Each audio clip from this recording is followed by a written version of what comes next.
started now, right? And I still love rap music. I love rap music. But I'm tired of defending it.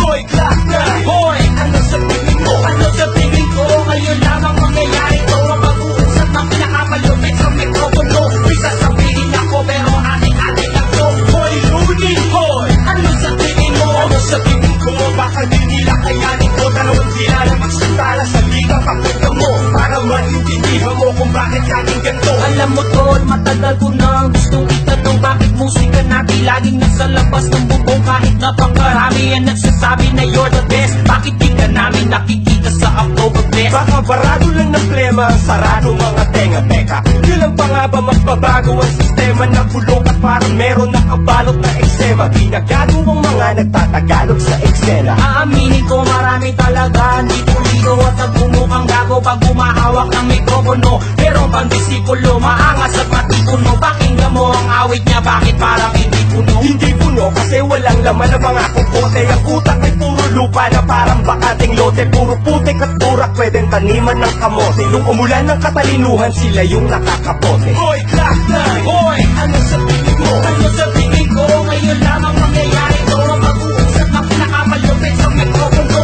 May sasabihin ako pero ating-ating lang to. Hoy, Rudy! Hoy, ano sa tingin mo? Ano sa tingin ko? Baka di nila kayanin ko. Dalawang sila na magsutala sa liga. Pakinggan mo para maintindihan mo kung bakit laging ganito. Di pinapatugtog ang awit kapag hindi Ingles. Kahit natunog kaluran, bakit nakaka-depress? Yes, alam na nila kung sino ang tinutukoy. Kasi may mga awit na malambot pa sa okoy. Yan nasa kanilang playlist. Pero bakit tunog lumang kanilang laylist? Walang pananampalataya, parang atheist. Di na kailangan sabihin ng aming alias.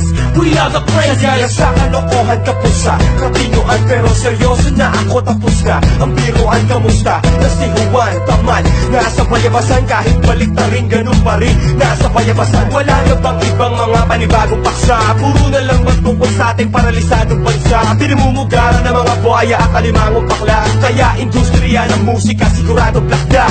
Hoy, Glock 9! Hoy, ano sa tingin mo? Ano sa tingin ko? Ngayon lamang mangyayari to. Ang pag-uusap ng pinakamalupit sa mikropono. May sasabihin ako pero ating-ating lang to. Hoy, Rudy! Hoy, ano sa tingin mo? Ano sa tingin ko? Baka di nila kayanin ko. Dalawang sila na magsutala sa liga. Pakinggan mo para maintindihan mo kung bakit laging ganito. Kung wala ka pang masa, huwag ka na magpasa. Kahit anong galing mo pa, wala kang pag-asa.